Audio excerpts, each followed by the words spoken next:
Hollywood adored Lucille Ball, NTO millions. She was the red-headed queen of laughter, the clumsy, lovable Lucy Ricardo who tripped, tumbled, and giggled her way into the nation's heart. But beyond the laughter, beyond the applause and the Technicolor glow, there was a woman with piercing blue eyes that saw through every fake smile, every hollow compliment, and every backhanded gesture this town was built upon. Lucille Ball was more than a comedian.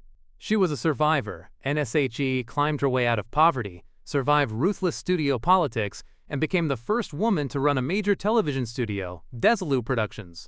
She built empires, created careers, and protected her kingdom with the quiet ferocity of a woman who had learned that fame in Hollywood was just another mask.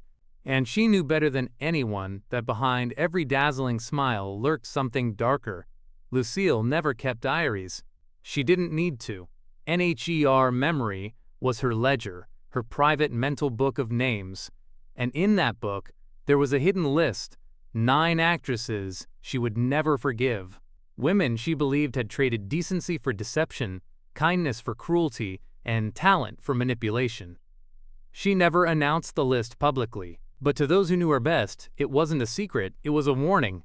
Because Lucille Ball, America's most beloved funny woman, never forgot the women who made her blood boil. Joan Crawford. The Ice Queen of Hollywood NTHE story begins with the woman Lucille Ball considered the coldest star in Hollywood, Joan Crawford. When Crawford arrived to guest star on Here's Lucy in the early 1970s, the set was electric. Crawford was old Hollywood royalty, a living legend in her 60s, draped in diamonds and expectations. The crew whispered in awe, but Lucy wasn't dazzled. She had worked with every kind of star, and she knew real professionalism from performance.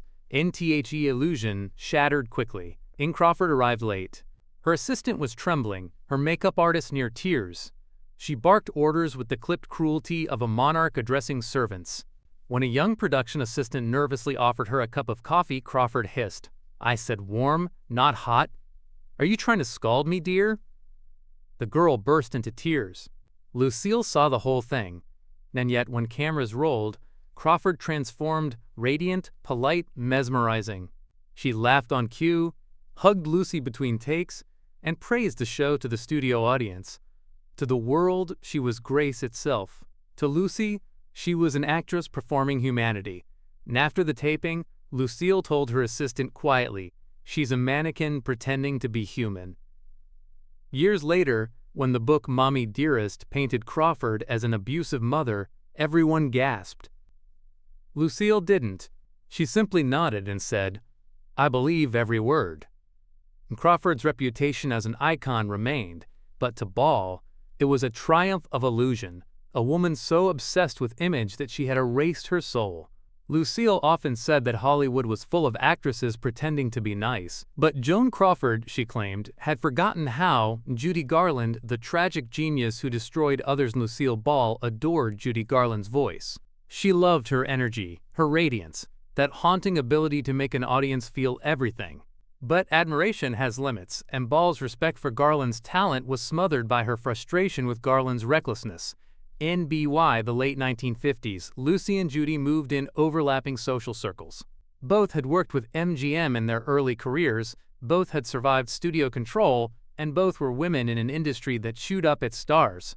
But where Lucy built discipline, Judy unraveled. Garland's addictions, her erratic behavior, her lateness, it all clashed with Lucille's strict professionalism.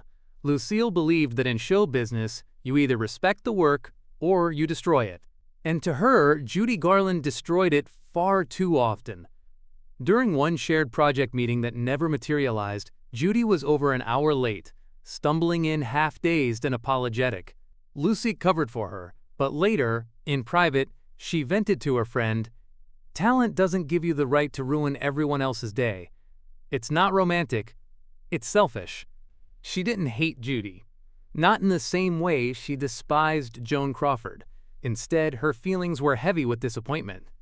Lucy saw in Garland a woman enslaved by fame, a brilliant star who couldn't survive the pressure of her own light. When Garland died at 47, Lucille was heartbroken but unsurprised. She reportedly said, "It wasn't an overdose, it was exhaustion from being everyone's dream and no one's friend." Lucille's compassion had boundaries. NSHE understood pain, but she despised self-destruction that dragged others down. Garland, she believed, wasn't cruel, just careless. Yet in the meticulous mind of Lucille Ball, carelessness was a form of cruelty. Because in Hollywood, everyone's paycheck, everyone's sanity, depended on showing up, knowing lines, and respecting the clock. Lucy had spent her life fighting to be taken seriously as both a woman and a business leader in an industry run by men. Watching Judy Garland's chaos reinforced what she already knew. Talent is temporary, but discipline is eternal. And while audiences wept for Judy, Lucy quietly crossed her name off the list of people she could ever trust on set. NNBY, the time the cameras stopped rolling and the studio lights dimmed, Lucille Ball had learned that Hollywood's sparkle came with a stain. And behind every applause was an ego. Behind every compliment, a rivalry. And behind every perfect performance, a private ugliness waiting to be seen. Joan Crawford taught her that cruelty could wear diamonds.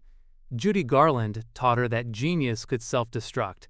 And Lucille Ball, America's sweetheart, began keeping her quiet list, not out of hatred, but out of self-preservation. Because in a town built on smiles and betrayal, she knew one thing for certain: NNOT, every star deserved to shine.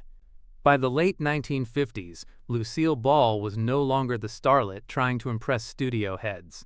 She was the studio head. And as the powerhouse behind Desilu Productions, she controlled what millions of Americans watched each week. She was the woman who saved Star Trek, who greenlit Mission Impossible, who built a television empire brick by brick. NBUT, for all her fame and authority, Lucy remained, at her core, a woman who valued decency over deceit. And that's why the next two names on her secret list, Zisa Gabor and Bette Davis, were unforgettable reminders that glamour and grace don't always share the same face. Zisa Gabor, phony elegance on two legs. Lucille Ball had a talent for spotting fakes long before the rest of the room caught on, and no one, in her opinion, was more artfully fake than Zisa Gabor. NTO the tabloids, Zisa was Hollywood royalty, an elegant European. She was never the best actress in the room, but she didn't need to be. Her persona was the performance. She floated from one husband to another, from one party to the next, always surrounded by flashing cameras and glittering champagne. But Lucy saw what others didn't. Behind the glamour was a hollow echo.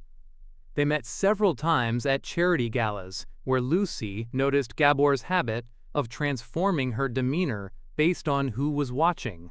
When photographers were near, she was the epitome of sophistication: soft smile, tilted head, delicate laughter.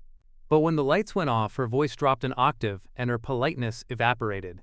Lucy once overheard her berating a volunteer who had accidentally stepped on her gown, hissing, "Darling, I don't speak to the help." NTHAT was enough for Ball. NSHE never confronted Zisa publicly. She didn't need to. She believed a person's real character revealed itself when no one important was looking.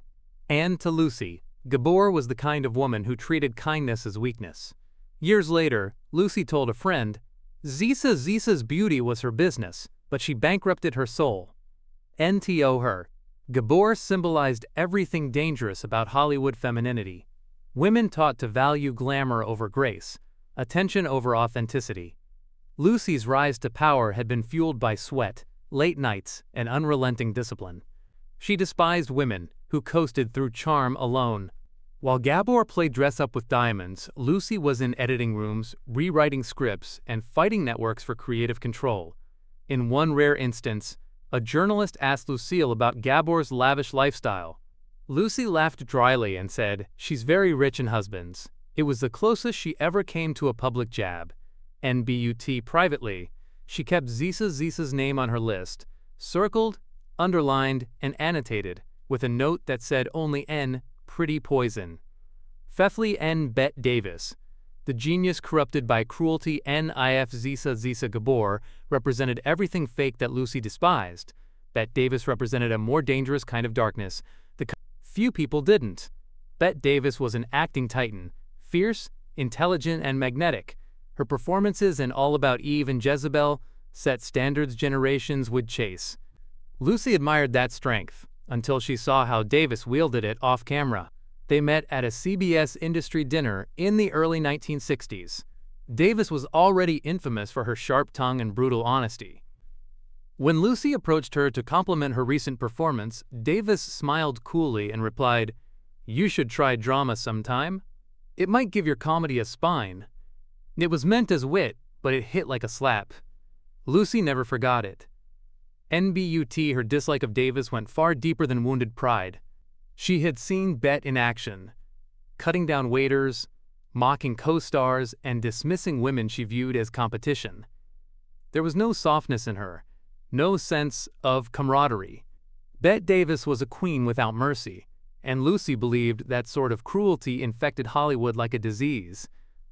During one televised charity event, Lucy watched Davis publicly humiliate a young actress who had stumbled over her cue. Instead of helping her recover, Davis sneered into the microphone, "If you can't remember 2 lines, dear, try radio." The crowd laughed nervously. Lucy didn't turn to a colleague and muttered, "That's not confidence. That's cruelty with lipstick." What bothered Lucille most was that people excused Davis's behavior because she was a genius. Hollywood had a way of confusing brilliance with bad behavior, as if talent gave you permission to be toxic. But Lucy, who treated her crew like family and demanded respect for everyone on set, saw that excuse as poison. NSHE once said privately, "When you reach the top, you don't get a free pass to act like God. You get a responsibility to prove you're still human," and in her mind, Bet Davis had failed that test completely. There was also a deeper rivalry at play, one that went beyond personality. Lucille had spent her career trying to prove that comedy required the same precision and pain as drama. Yet dramatic actors like Davis often looked down on comedians as lesser. It infuriated Lucy. She knew how hard it was to make people laugh, to turn heartbreak into humor, to time every gesture and glance with surgical precision. To her, comedy was an art of empathy, something Bet Davis seemed to lack entirely. Lucille's resentment simmered quietly for years. When asked late in life which actress she admired most, she named Carole Lombard, a comedian known for her warmth and wit. When asked which actress she respected but couldn't like, she smiled faintly and said, "The one who made cruelty fashionable." She never said the name, but everyone in the room knew she meant Bet Davis. Lucy's list wasn't written on paper, it was engraved in memory. Nzsa Gabor taught her that beauty without humility is just decoration. Bet Davis showed her that talent without compassion becomes tyranny. And together, they reinforced Lucy's lifelong rule. The brighter the spotlight, the darker the shadows it casts. Hollywood was full of women who performed perfection. But Lucille Ball had stopped believing in performances a long time ago. She'd built her empire on authenticity, on truth, laughter, and work that mattered. And every time she crossed paths with another queen of Hollywood who treated kindness as weakness, she tightened her smile and thought, "I'll never be one of them." Because Lucille Ball didn't just want to be famous, NSHE wanted to be good. And in a city that worshipped masks, that was perhaps the rarest thing of all. By the early 1960s, Lucille Ball had learned that Hollywood was a kaleidoscope of personalities, shimmering on the surface, fractured underneath. She'd seen every kind of woman cross the studio lot. The fragile dreamers, the ruthless climbers, the wounded geniuses, and the glittering fakes. But none unsettled her quite like the next 2 on her secret list. Barbara Stanwyck and Tallulah Bankhead couldn't have been more different. One was frozen steel, the other burning chaos. Yet both, in Lucy's eyes, embodied what happened when power stripped away humanity. Barbara Stanwyck, the ice queen who closed the door on Love NTO the public, Barbara Stanwyck was the epitome of the strong woman, calm, composed, and unshakable. On screen, she was the no-nonsense heroine, the woman who didn't need saving. Off-screen, she lived with the same discipline, punctual, professional, polite. And yet, Lucille Ball found something haunting about her, a chill that made her question whether Stanwyck was even capable of feeling warmth at all. They'd known each other since their MGM days. Lucy admired her at first, respected her work ethic, her control. But as time went on, admiration turned into unease. She was too perfect, Lucy would later say. Like a statue, Beautiful, but no pulse. NTHE moment that solidified Barbara's place on Lucy's blacklist came when Lucille learned a story that disturbed her deeply. Stanwyck had adopted a son early in her career, and later, as the boy grew up, she cut him out of her life completely. There were explanations, of course. Hollywood gossip always had them. Some said the son was troubled, others claimed Stanwyck was protecting her image. But Lucy didn't buy it. NTO her, there was no defense for a mother who turned her back on her child. NFOR Lucille, motherhood wasn't a burden. It was the anchor that kept her sane in a world of artifice. She adored her two children, Lucy and Desi Jr., and she believed fiercely that love was the one thing no career should ever cost. NSO, when she heard that Barbara had chosen reputation over relationship, Lucy was quietly disgusted. She was proud of being heartless. Lucille told a friend, like it made her stronger, but strength without love is just cruelty wearing pearls. Still, Lucy never attacked her publicly. She couldn't, it wasn't her way. Instead, she kept her distance, offering polite smiles when paths crossed at award ceremonies or industry events. But behind that smile was the cold certainty that Stanwyck's strength came at a terrible price, the death of her own tenderness. NTO Lucille Ball, that was the ultimate sin, to let Hollywood harden your heart until you no longer recognized yourself. In private, she sometimes referred to Barbara as the woman who froze, and she meant it literally, not as an insult, but as a diagnosis. A cautionary tale of what happened when ambition killed emotion.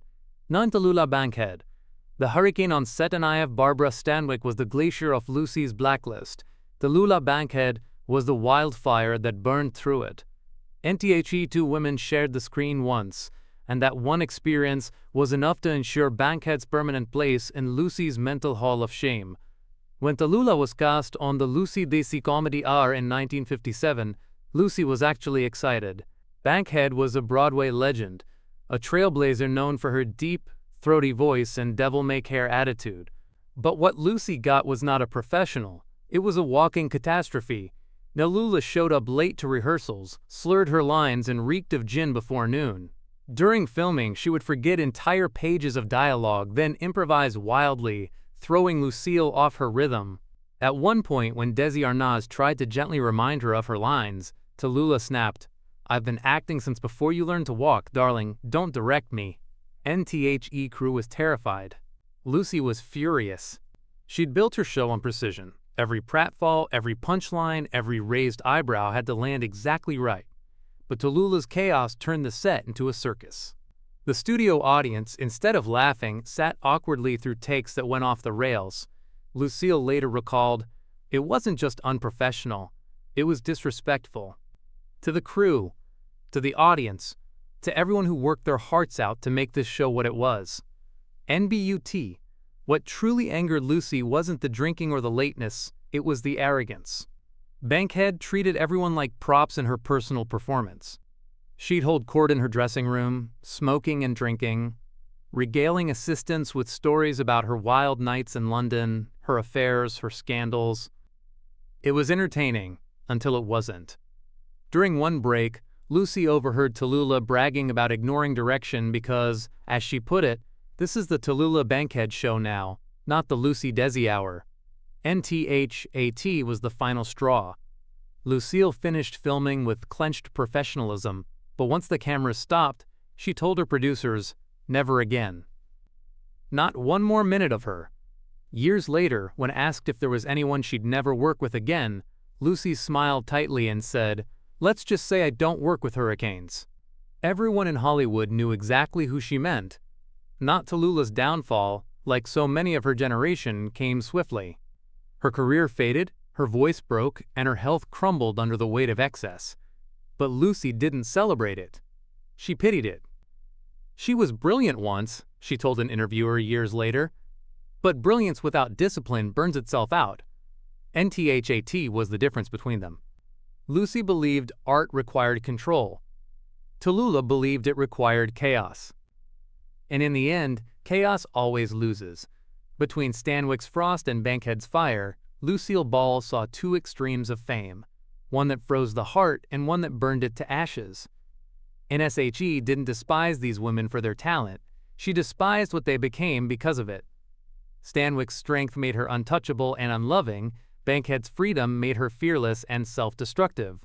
Both, in Lucy's mind, were cautionary tales of what Hollywood does to women who let fame define. By the late 1960s, Lucille Ball had become something far more than a sitcom star. She was a queenmaker. And if she liked you, you rose. If she didn't, you sank. That was the quiet power Lucy wielded, the invisible hand of approval that could shape careers with a single word. NBUT power invites envy. And envy, in the glittering world of Hollywood, was poison with a smile. Few actresses embodied that poison more vividly than Shelley Winters and Ava Gardner, two women whose beauty and talent couldn't mask the chaos beneath. NTO Lucy, they were mirrors of everything she hated most. Insecurity disguised as arrogance and charm weaponized as destruction. N.S. Helly Winters, the rivalry that turned sour. N.S. Helly Winters had a laugh that filled a room, loud, brash, She was a brilliant actress, no doubt, but she carried herself with the energy of someone who needed to prove she was always the loudest voice in the room. Lucille first met Shelley in the early 1950s at a dinner party thrown by producer Jerry Wald. Shelley was already the talk of Hollywood, the unpolished diamond, as critics called her. She was raw, natural, and shamelessly herself. Lucy found her fascinating at first. NBUT fascination quickly turned into irritation. N.S. Helly had a habit of mocking people, gently at first, then cutting deeper when she got laughs. She'd imitate actresses, mock their voices, and roast producers who weren't in the room. Lucy, who valued professionalism and respect, found it appalling. One night, after Lucy mentioned her plans for I Love Lucy, Shelley rolled her eyes and said, "And a housewife doing slapstick? Cute, but sitcoms are for washed-up vaudevillians, honey." NTHE room went silent. Lucille never forgot that comment. Then when I Love Lucy premiered and shattered television records, Lucy didn't gloat, but she did smile a little wider every time she saw Shelley's name slide lower down a movie poster. Still, fate wasn't done with them. A decade later, Shelley guest-starred on one of Lucy's later shows, and that's when their unspoken rivalry erupted. N.S. Helly came to set unprepared, constantly asking for line changes.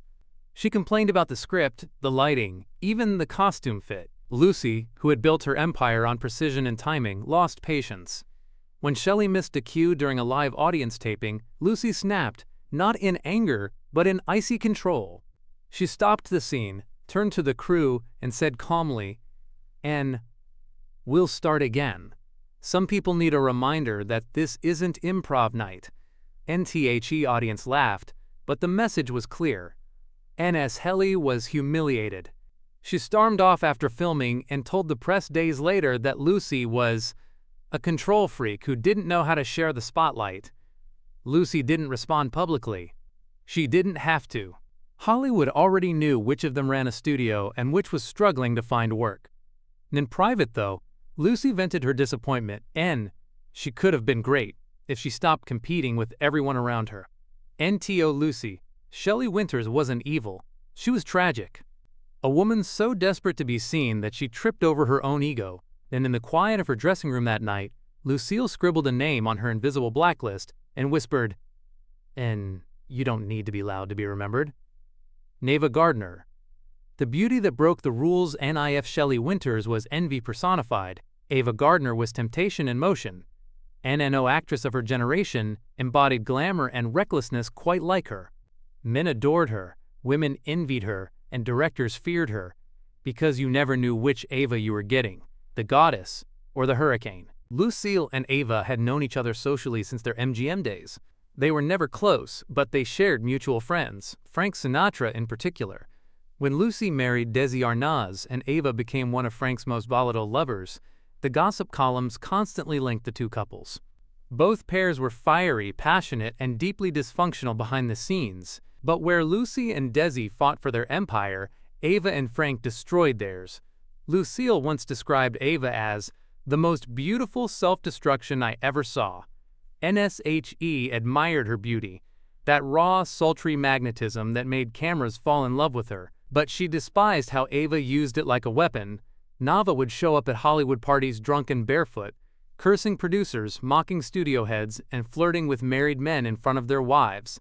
NFOR Lucy, who valued image and dignity above everything, Ava's behavior was both reckless and insulting.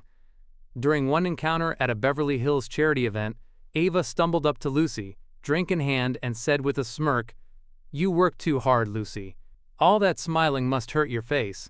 Lucy smiled back, stone cold, and replied, "It's easier when you're sober." NTHE room froze. Ava laughed, a wild, throaty laugh, but the tension lingered. NFOR. Lucy Ava represented everything she had fought against her whole life, the stereotype of the beautiful mess. A woman whose allure excused her chaos. "I had to claw my way up," Lucy told a close friend once. Ava just had to walk in the room. NTHAT contrast infuriated her. Not because Ava didn't deserve fame, but because she wasted it. Lucy saw women like Ava, gifted, gorgeous, and careless, as the reason Hollywood never took serious women seriously. When Ava fled America for Spain in the late 1960s, drowning in loneliness and wine, Lucy refused to join the pity chorus. "She ran from everything that made her great," Lucy said. "I stayed and fought for mine." To Lucille Ball, Ava Gardner was proof that beauty might open doors, but only discipline keeps them open. And in her private notes, the ones she kept locked away until the day she died, she listed Ava's name beside a single sentence: N, a woman who never learned that freedom isn't the same as chaos. NBY. The end of that decade, Lucille Ball's secret list had grown heavy, not with hatred but with disillusionment. Each name wasn't just an enemy, it was a lesson written in fire, ice, and Lucille, ever the student of human nature, tucked those lessons deep inside her, reminders of who she'd never become. Because while others drowned in scandal or faded into gossip, Lucy remained polished, powerful, and untouchable. NTHE redhead who made America laugh, and the woman who silently outlasted everyone she once despised. By the time Lucille Ball reached her 60s, she had conquered every battlefield Hollywood ever laid before her. Ever laid before her. NSHE had survived scandal, sexism, 2 divorces, and a studio collapse. And yet, somehow, she had emerged untouched, like a rose that refused to wilt under floodlights. NBUT, even for a woman as iron-willed as Lucy, some wounds refused to fade, and no wound cut deeper or healed more beautifully than her relationship with Vivian. Lucy wanted someone funny, strong, and unthreatening, a character who could balance Lucy Ricardo's wild antics without stealing her spotlight. Enter Vivian Vance, a theater-trained actress from Kansas with quick wit, a warm smile, and a sense of mischief that matched Lucy's NBUT. Their first meeting didn't go as history might imagine. Lucille, protective of her position as the show's star, reportedly frowned when she saw how glamorous Vivian looked during wardrobe tests. "She's too pretty to play my sidekick. Ethel has to look older and heavier." NSO began a strange, painful instruction that would haunt both women for years. Vivian was told to gain weight for the role, and it was humiliating, demeaning, and deeply personal. Vivian, who had struggled her entire life with self-image, felt crushed. Yet she obeyed, not because she wanted to, but because she knew the opportunity was historic. Lucy saw it as a creative choice. Vivian saw it as control. From that moment, admiration mixed with resentment, and every laugh they shared on screen hid a quiet storm beneath. Behind the laughter, jealousy, power, and pain. Audiences adored I Love Lucy. They believed Lucy and Ethel were the perfect pair, 2 best friends who got into trouble and laughed their way out. Off camera, though, things were far less perfect. Vivian resented being typecast as the frumpy sidekick while Lucy became a global icon. She began arriving late, snapping at crew members and skipping rehearsals. Lucy, ever the perfectionist, saw it as betrayal. "She's ungrateful," Lucy confided to Desi Arnaz. "I gave her the role of a lifetime, and she acts like she's in chains." NBUT Desi, who had an instinct for reading people, told her something that stuck: "You can't control everyone, Lucy. Some people just need to feel seen." It wasn't until Lucy caught Vivian crying alone in her dressing room one night that she finally understood. Vivian wasn't jealous of Lucy's fame. She was drowning in Lucy's shadow. NTHE Two women had a tense but emotional conversation that night. Lucy later recalled it privately. She told me she loved me and hated me in the same breath. I told her I felt the same, and we both laughed because it was the truth. Laughter broke something open, and for the first time they began to see each other not as rivals, but as survivors. Both women had fought against Hollywood's cruelty, the objectification, the gossip, the men who thought they could control them. Both had lost marriages to the demands of fame. Both had learned how to smile through exhaustion, hide tears behind powder, and make a joke before anyone saw the pain. She was frustrated by long hours and Lucy's increasingly sharp perfectionism. Lucy, meanwhile, was carrying the weight of her studio, her family, and the pressure to stay relevant in a changing television world. They clashed often, sometimes bitterly. Crew members recalled shouting matches followed by long silences, only for the two women to share coffee and laughter hours later. They were like sisters, said one cameraman. They'd fight to the death, then hug 5 minutes later. You couldn't tell if they loved or hated each other. Probably both. Despite everything, Lucy never stopped protecting Vivian. When the network suggested replacing her for being too old and tired, Lucy threatened to walk off the show. No one plays Ethel but Vivian, she said, period. Behind the fiery red hair and the dazzling smile, Lucille was fiercely loyal, even to those she once resented. It was that loyalty, in the end, that turned their once toxic rivalry into one of television's most enduring friendships. An goodbye that broke Lucy's heart in the late 1970s. As Lucy's empire began to slow and Vivian's health declined, the two old friends met for lunch in Beverly Hills. Vivian, now frail and weary, looked at Lucy and smiled softly. "You know," she said, "I used to think you were impossible." Lucy laughed. "I was." They reminisced about the old days, the late nights, the laughter, the studio pranks. But under the humor, there was something heavier, the knowledge that their time together was ending. When Vivian was diagnosed with terminal cancer, Lucy became one of the few people she allowed to visit. The final visit was gut-wrenching. Lucy, who had made millions laugh through heartbreak, found herself unable to speak. Vivian, too weak to talk, took Lucy's hand and whispered, "I love you, you stubborn redhead."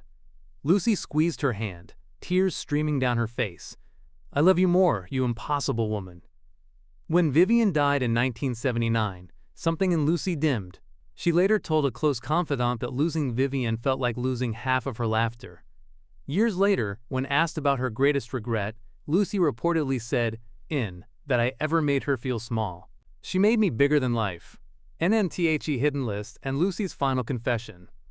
After Lucille Ball's death in 1989, her personal notes and journals revealed something remarkable, a private list she kept throughout her career, filled with names and brief comments about the people who had shaped her life. For better or worse, it wasn't exactly a blacklist, it was more like a diary of truth. Next to some names, she wrote single words: cruel, dangerous, envy, talent wasted, NBUT beside Vivian Vance's name. She wrote something different, the one who taught me forgiveness. NTHAT line alone revealed everything about the woman behind the laughter. NFOR, all her sharp wit and iron pride, Lucy was capable of reflection, even repentance. She understood that the very industry she helped build thrived on illusion, and that every star, even her, wore a mask to survive. NSHE once told an interviewer late in life, "I loved people for who they could be, not who they were. That was my mistake, and my hope." Lucille Ball had despised cruelty, hypocrisy, and unearned arrogance, but in her final years, she began to understand that much of that darkness came from fear. Hollywood didn't just create stars, it broke them. And Lucy, in her brilliance and resilience, had survived where so many others fell. NTHAT realization transformed her once vengeful list into something softer, a record of lessons learned rather than grudges held. Legacy of a woman who saw too much. Lucille Ball's story wasn't just about comedy or power. It was about a woman who saw through the glitter and found the grit. NSHE saw Joan Crawford's cruelty and recognized the cost of ego. NSHE saw Judy Garland's tragedy and understood the dangers of brilliance without balance. NSHE saw Zisa's vanity, Bette Davis's pride, Stanwyk's coldness, Tallulah's chaos, Shelley's envy, Ava's recklessness, and Vivian's pain, and in each of them, a reflection of herself. Because the truth was, Lucy wasn't perfect either. She could be demanding, controlling, even ruthless when the cameras stopped rolling. But unlike many of her peers, she learned, she evolved. She faced her flaws head-on. In her final interview, when asked what Hollywood had taught her, she paused for a long moment, then smiled that iconic smile. That laughter is power. But kindness, that's legacy. And that was Lucille Ball's true victory. NSHE didn't just outlast the women she once despised. She outgrew them. NSHE turned resentment into wisdom, rivalry into respect, and pain into the kind of laughter that still echoes through generations. Because behind every punchline and every perfect comedic beat, there was a woman who saw it all and forgave it, even when it hurt. Lucille Ball, NTHE architect of her own empire,